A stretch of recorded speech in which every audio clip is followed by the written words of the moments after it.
All right, we're gonna get the show started. Do a call to order. Let's do roll call before we get going. We don't have an acting secretary, so I'll call roll. ANC 6001. Present. ANC 6002. Present. ANC 6003. Present. ANC 6004. ANC 6005, present. ANC 6006. ANC 6007. Present. Excellent. I'll take a motion to approve the agenda. So moved. I'll second it. All in favor? Aye. Excellent. All right. We have invited former commissioner, ANC commissioner from 6004, to see over the election of the 2019 officers. Great. So with that, Commissioner. All right, everyone. So there's 4 positions we're talking about tonight: secretary, treasurer, vice chair, and then the chair. Okay, so from the board here, who would like to either nominate themselves or nominate a person for secretary? Don't all jump at once. Who is not? You're new. You want to give it a try? No. You don't? Okay. We could come back to that. We'll come back to that. Okay, so next we have treasurer. I'll leave it at that. Okay. I'll Michael, right? second that. Okay, seconded for Michael to be treasurer. All in favor? Aye. Okay, great. Michael, you are now treasurer. Fantastic. Okay, vice chair. Any nominations or anyone want to nominate themselves? I'll nominate Commissioner Wiggins. Okay, Frank. Second? Okay, Michael seconds. All in favor? Aye. Aye. Okay, great. Great, Frank. Good. Congrats. Okay, so we have chair next. Anyone want to nominate someone or nominate themselves? Nominate Alex. Take Alex. Marriott, okay. Do I have a second? Second. Okay, seconded by Frank. All in favor? Aye. Abstain. Okay, Alex is saying, okay, great. We're all set. You're now chair again. Alex. All Okay, right. great. Congrats, everyone. Thank you, guys. Let's talk about committee chairs next year. Do we have anybody that wants to? Try to second half the president. Yeah, does anybody, yeah, good call. Yeah, does anybody want to serve as secretary for next year? Just amounts to looking at the website. If you already have a position, you can do 2, and we can help, we can share. That would just, we need a name. I'll do it. You'll do it? All right. Thank you. So for All Michael, right. do we have a second? For Second. Michael, second by Frank. All in favor? Aye. Great. All right, congratulations. Thank you. We're taking this new position, yeah, really take this position with gusto. All right, so let's talk about all-call committee. Anybody want to maintain their role as chair of the all-call committee? Excellent. How about the committee for, zoning and, what is it? Zoning and planning. Zoning and planning and transportation. I actually prefer this to be from the crowd. If somebody out there would like to volunteer. Former Commissioner Brown, thank you.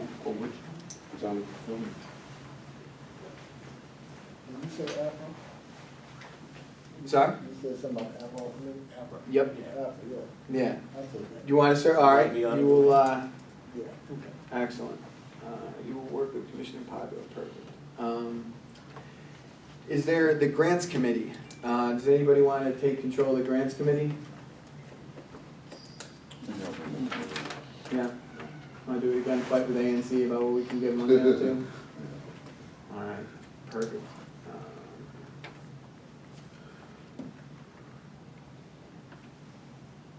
All right. Do we have any other committees that? Public safety. Public safety. That's my bag. All right. Perfect. Thank you. All right. Speaking of public safety, looks like we have a representative from 1D. Yes, sir. Good evening, everyone. I did text 5 and 3D. I don't know if. Yeah, I called them and left a message, Okay. but. We'll see. I kind of know what's going on in there. It's pretty much the same, I think, throughout your areas. Broad overview is that we finished the year pretty much flat on crime. Violent crime was flat. property crime as well, slightly up, especially at the end of the year, we really picked up. Theft from autos, significant increases throughout both the 1, 3, and 5D areas. I'll say that the chief has made that a priority for the city as a whole because we're seeing an uptick everywhere in theft from autos. You know, it sounds kind of, it's not the most serious crime in the world, I'll admit, but there's so many of them, and they really do affect people's lives, and they drive our crime stats pretty significantly. So we've been putting some resources, some planning into addressing theft from autos. You know, everything from manpower to talking about it at meetings, leaving flyers on cars, talking to businesses. So with that being said, I will do my usual announcement that please don't leave valuables in your cars. Help us by discouraging, you know, the theft from happening in the first place. Every day laptops are stolen out of cars right in this area, every day. People leave bags with laptops in their cars, and it's very hard to catch these criminals in the act. And even when we do and we have good prosecutions, there's no serious jail time behind petty theft. That's just the reality of where we are in society. You know, that there's very little appetite for incarceration, especially for petty crime like that.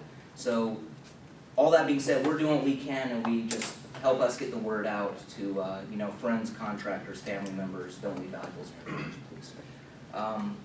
So that's kind of the broad picture overview. I want to talk about Sursum Corda. I don't know if you want to go ahead and get into that. Go ahead and, Yeah. So, over I'd say about the last month, we've had a few incidents in Sursum Corda. As you know, they have raised most of it now. There is still a significant presence there of narcotics activity and just general disorderly behavior. There's been a few shootings, a few shots fired. So we've always had a presence there on the Windy side. We now have more of a presence there. We have pretty much an officer right on M Street 24 hours a day, plus other units patrolling the area as well. As to what's going on, I don't know exactly. Just kind of word on the street through the grapevine is that it is, you know, it's a neighborhood a little bit in transition, and we're hearing that there's some conflict with the neighborhoods just to the north in 5D, O Street. They just had a homicide as well. That there's some conflict between those two groups as kind of things get rearranged a little. We're also seeing increased activity like on Pierce Street, actually right here, which we've always seen a bit as we focus that there's some displacement, but this is up to another level now that I'm seeing. So we just started looking at that a little more closely, the alley behind Pierce Street, 100 block of Pierce, because I think maybe some activity has moved there on a more significant basis. We did have a homicide in the on First Street, starting on First Street, right in the rear. I think it was the 1000 block. It was 1100 block. Sorry, I forget now, but it was the townhomes right on First Street. That was related to an event that was happening inside one of the townhomes. So that was not related to kind of the usual disorderly activity like that I was just describing, the drug activity. You know, I'll say that it's very challenging for us and our officers. So if any of you live in this area and want to partner with me, my guys, I'll say this: we need help, because a lot of the voices that my officers hear are not the ones that are encouraging them to go out and really confront guys standing on the corner. You know, just kind of the narrative that we hear kind of in society right now. So I'm working with some residents there, and I need your help to get the word to them that there are residents here that really want us to go out there and confront these elements of society that are causing the disorder and the violent crime. So I'll leave some of my cards at the table if any of you want to reach out to me, whatever level you're comfortable with. But I'm looking for partners right now. I'm already talking to a few people, just because we don't want this to escalate any further. And in my experience, where we see the most significant changes in neighborhoods is where residents really step up and partner with us in confronting violent crime, disorder, drugs. We really need that partnership to make it work. So that's my little pitch. Yes, ma'am? I'm sorry, so when you say like partner up, what exactly, like what does that mean? You know, I'm not sure exactly. I'm brainstorming now. like I said, there's a few people I'm talking to. You know, everything, we've done community walks in the past.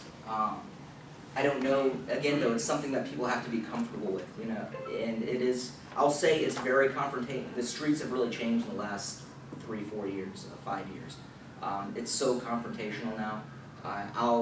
I've been out there myself, on, you know, talking to these kids, and not just kids, but even young adults, you know, all the way up to senior citizens. And as soon as I approach them, it's kind of, if they even acknowledge my presence at all, when I say, "Good afternoon, sir, how are you, what's going on?" It's just, you know, what the F do you want? Get the F out of here. Immediately, you know, immediately. And that's what my officers are facing every time they walk up to these groups.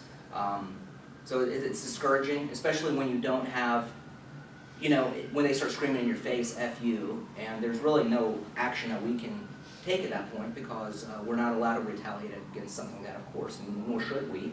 But we then have to turn and walk away, basically, because there's no loitering laws, there's no, the laws we do have, and these exist for a reason, you know, because we want to foster a positive relationship with the community, and I think we all know the history, and but I'll just say that it's challenging right now. And so, to answer your question as to what it looks like, I'm looking for ideas. Like I said, community walks is something that's been done in the past. Even if it's just maybe meeting with the officers, having community meetings, maybe insert some quota is something we've talked about, something we've done in the past and got away from. So, like I said, whatever, if you have any, I'm always trying to think of the next bright idea, so I haven't come up with it yet, but if any of you have ideas, I'm willing to listen. I got one. Yeah. That trade has escalated down into Walmart. Okay. Yeah, and Walmart's looking mighty trashy. Yes. You know, I'm getting tired of coming down there. You got tents up there, you got bottles and liquor bottles and beer bottles and all kind of trash. The people sleeping in front of the doors. Yeah. You know, their trade is going on in front of the doors. And I'd like to know, is y'all communicating with the special officers that work for Walmart, right? Are y'all working with them to keep that area clean? Because see, there's people that still live down there. Live up to, and they complaining and nobody doing nothing about it. Yeah. I had a guy come up to me and say, "What you gonna do about it?" So I said, "I have to speak with the officers." That gets a little bit into another big issue I've been dealing with for the last 2 years. One is just Walmart itself attracts a lot of activity. I'll tell you, 30% of all my crime in 103 is theft from Walmart, or it has. I haven't looked at it lately, but that's about what it has been in the past. So just a ton of theft there. They lock a lot of people up. I'm not sure how effective it is, to be honest, because, again, like I mentioned earlier, there's no jail time or anything. They're usually back out there stealing. And a lot of that is connected to the homeless population that, you know, I've been dealing with all the way from the Walmart, New Jersey Avenue, to Union Station, all the way over to down East Street to the shelter, and really up into Chinatown now. For 1D, it's been one of the primary things one of the primary trends we've been dealing with in the last year. And look, I'm not saying we try, again, it's a community we work with closely, and I'm not saying all homeless are criminals at all. And homelessness is definitely not a crime, and we work closely with them. I sit on the Interagency Council for Homelessness. I work closely with that community. We have a lot of great partners in that community. And a lot of them are victimized as well, you know, really significantly. So it's a kind of a unique population to police, and it's something we've been working on for the last few years. But it's something, I'll be honest, that the police tries not to take the lead on in interacting with them. We partner and we assist, but that's really something that DBH, DOH, and through the Deputy Mayor's Office of Health and Human Services, we work closely with them because they're really the lead on addressing a lot of those issues. Now, I understand there's a lot of kind of quality of life stuff that comes along with that, like littering, panhandling, and we address that when we see it. But we're really more focused on, you know, the narcotics distributors that are in that community, violent crime. That's really what we try to focus on. So we can talk further about that, about specific things and how to address them. Like we do the encampment cleanups in NOMA. every 2 weeks, if not more often, cleaning the tents, moving the tents, cleaning that area off the underpasses on KLM. So I work closely with that whole team, and I'm assuming that's what you're referring to, just because I know the area, okay. So we can talk further and see if there's specific cleanups we can do or areas we can address, but that's the bigger picture on that situation. Okay. Yeah. I don't know how much time's dedicated to this piece of the agenda too, so I can always grab your card Yeah. and follow up offline. But I was just curious, I think I actually heard on the news on the way over here that there's been a homicide every day this year so far. And I just wondered how many of those have been like in these districts, and if so. We have not had any in the first district. I think 5D, is 5D here?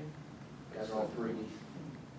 I know, yeah, 5D had one right at 7th and O Street. Was it 7th? Unit block? Or 70, oh. Yeah, unit block of O Street, so that's just north of New York Avenue. There was, I'm not that familiar with it because it's on the 5D side. And I know 5D also had one up in Benning Road area though. So those are the 2 I'm familiar with. I've seen the news stories as well. I'm not familiar with all of them. That there were, I think, 5 in the first weekend. So I'm not, don't quote me on any of that, but that sounds about right. Yeah, I live right by 17. 7th? 70, oh, Oh, no, 7. 7th and yeah, O. Okay. it was really 70, just Yeah. so I, because I misspoke, it should Yeah, be the 70 unit O Street. 70, oh. Yeah, so right at between First and North County. Yours is 3D and, Yeah. Yeah, thank you so much. All right, I appreciate And it. like I said, I'll leave my card back here. Yeah, please grab some when you go out, Yeah. you know, but, you know, we'll see what we can do with the, getting partners for the organization. You know, I think that's a great idea. Yeah, like I said, I'm already talking to some people, so. We'll be sure to get the word out. And again, yeah, because what my officers hear is the FU on the corner, Yeah. then the family coming out, why are you messing with my kid? What are you doing? Why are you always messing with these guys? You're prejudiced, you know? And then the news cycles, you know, that's what my officers hear predominantly. And then me telling them, no, you need to go out there and, you know, do something else. Because I'm getting complaints that the police are not doing anything and letting this drug dealing and stuff go on. I'll say this, the way the corner looks when you're standing there in uniform with your, you know, marked car with the blue lights is a lot different than what it looks like when you're, you know, standing there as a civilian. These are professionals, most of them. They know, they've been doing this for years and years and years. They're pretty savvy for the most part. They're not dumb. They generally do not commit crimes right in front of us. So, again, and the biggest thing you can do to help us is to call 911. I mean, please call 911. If you see anything, if you see drug dealing, if you see anything suspicious, anything that makes you uncomfortable, you know, call 911, because that does give us a reason to engage. You know, not that it needs to be a negative interaction at all, but it does, you know, if you see something that you want the police to intervene in, please call 911. You got any idea where these drugs are coming from? No. No idea. Like what state or country or? Well, I'm just curious. Yeah, no, I am Curious to see too. if the drug activity is increasing, so it's coming from somewhere. You know, I wouldn't say it's increasing. I wouldn't characterize it as increasing. I actually think it's been decreasing. It's been decreasing for years in DC in general. Yeah, there's no, the kind of real large scale kingpin type of drug activity that we had back in the day is just, doesn't exist anymore. Where we are seeing increases in different types of drugs, especially synthetics. You know, as you know, over the summer we've had huge spikes in synthetic overdose incidents, things like fentanyl. So the synthetics are definitely, but that's just a different type of drug. I don't think that we are seeing an increase in drug use or sales or, you know, activity on the streets really. In my view, that I'm aware So of. I guess I'm wondering why the shooting's increasing. Again, I think that has more to do with the neighborhood being in transition and things shifting and the players shifting that are involved in the activity. That's, again, that's not confirmed, but that's my sense right now. That's not, it could be, I mean, we had a stabbing right in front of Ben's last night, and it was, In Silver? Big Ben's Liquor, right on North Capitol, New York. And it was because two guys got into an argument, and one said something about the other's mom, so it, cut him up and stabbed him pretty good. So you never, and that could touch off a whole nother string of retaliation. So you never know for sure. We do have intelligence officers that are out there trying to get information whenever there is a shooting or any, that maintain a presence in those neighborhoods as well. So, but we haven't heard anything specific other than just that general, that there is a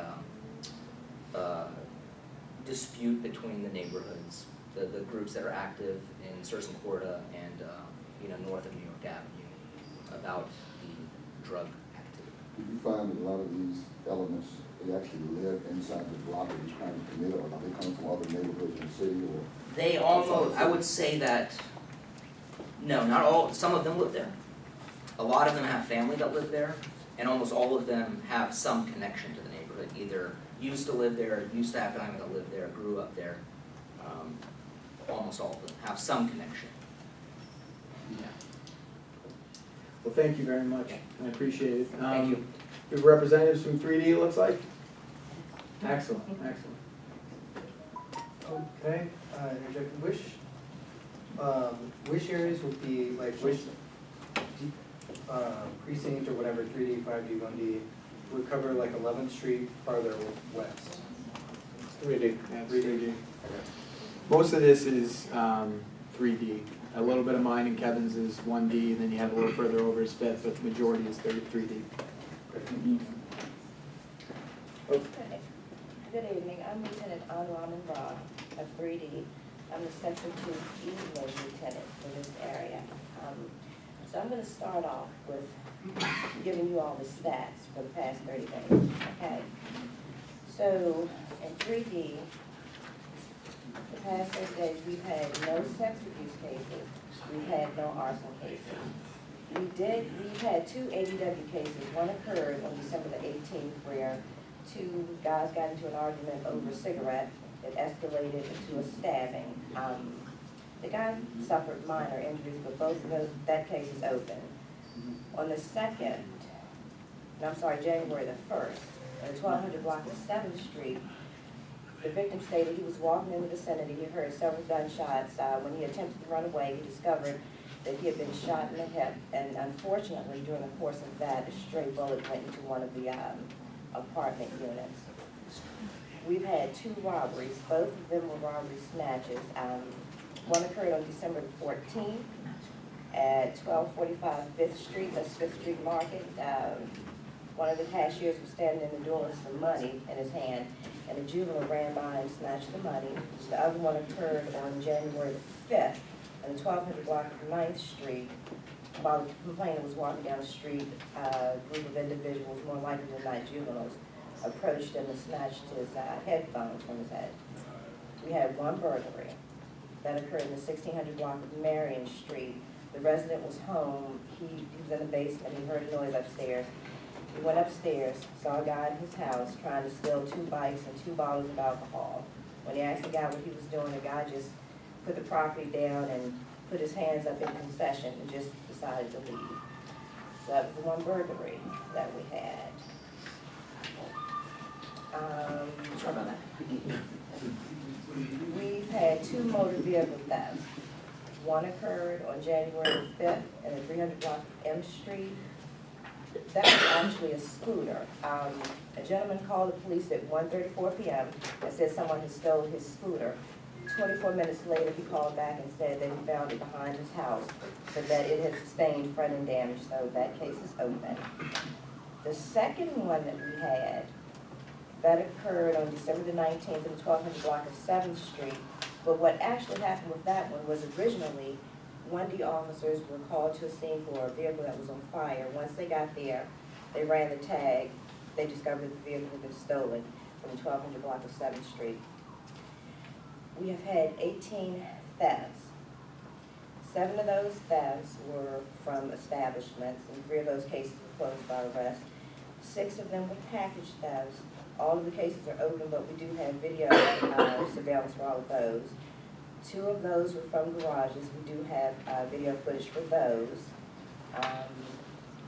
2 were credit card thefts, and 1 was a theft from a resident. We have 28 theft from autos. Okay, so within the last 30 days. So of these 28 theft from autos, 9 occurred on the evening shift, or my shift. 15 occurred on the midnight shift, 4 occurred on the day work shift. Unfortunately, all of these cases are open. And just to be clear, not that it matters, out of the 28 complainants involved in these auto thefts, only 6 of them were DC residents and 4 of them reside in 3D. So 11 of the theft from autos occurred between 5th and 9th Streets, with 6 of those actually occurring on 6th Street. 10 occurred between L and S Street, with 4 occurring in the 600 block of L Street. 3 occurred in the 300 block of M Street through the 600 block of S Street. And the other 7 occurred in the vicinities of 400 and 500 block of New Jersey Avenue, New York Avenue, and Georgia Avenue.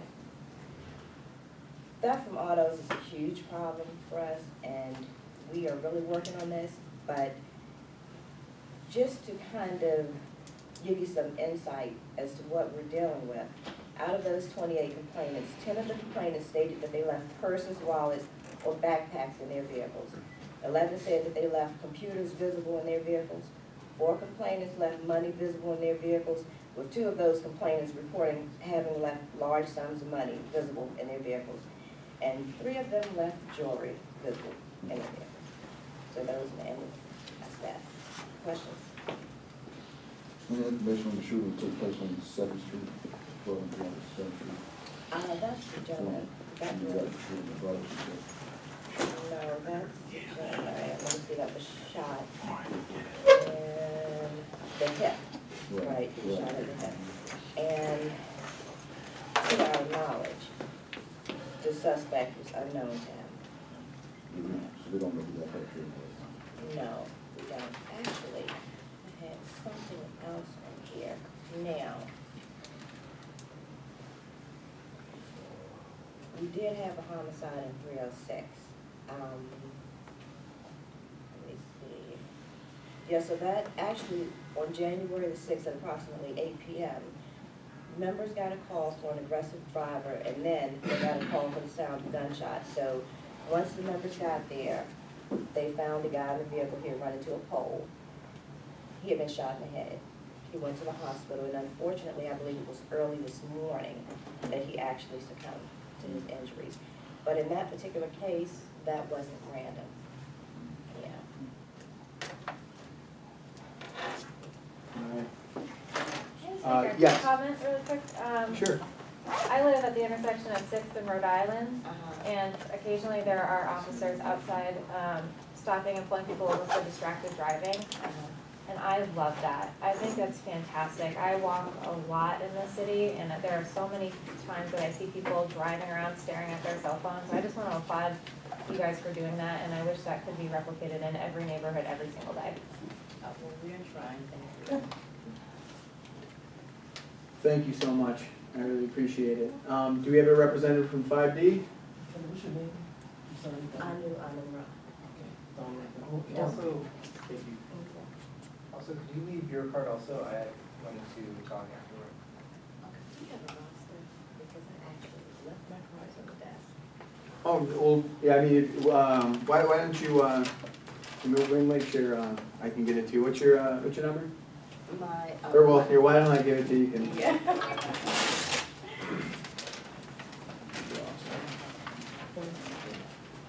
All right, I don't mean to put the gas on, but we have a few things to do tonight, and unfortunately, our time expires at 8 o'clock, so, do we have a representative from Alta-Strada?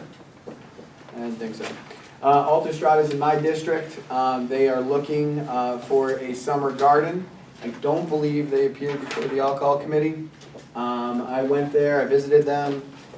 They said they'd come. I sent them a sample settlement agreement.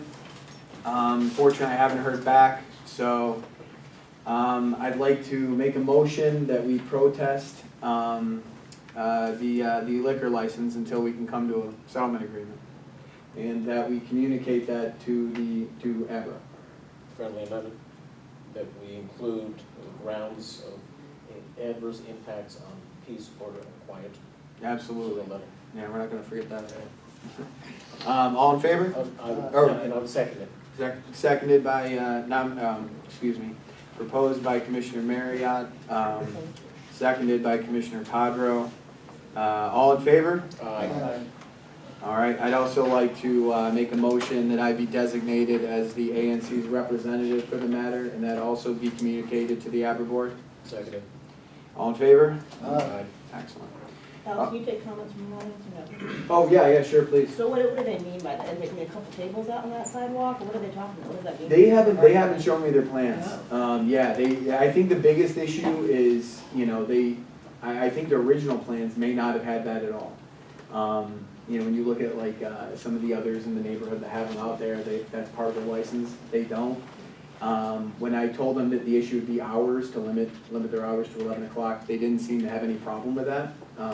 So I think this is just gonna be a matter of going to them and saying, listen, you can't have till 3 o'clock in the morning, everybody else has conformed to this, so I don't expect there to be a fight. All right, moving on to electric Kool-Aid. Do we have a representative? We do. Oh, excellent.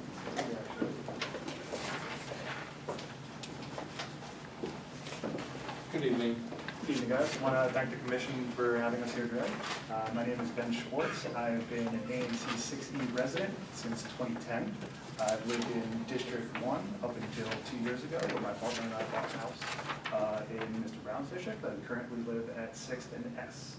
I've started a business in this neighborhood, and since then, I've worked in the service industry.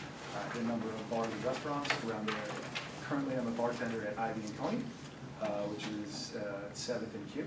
I'm also currently working behind the bar at Espita, Miss Calabria, if any of you have been there.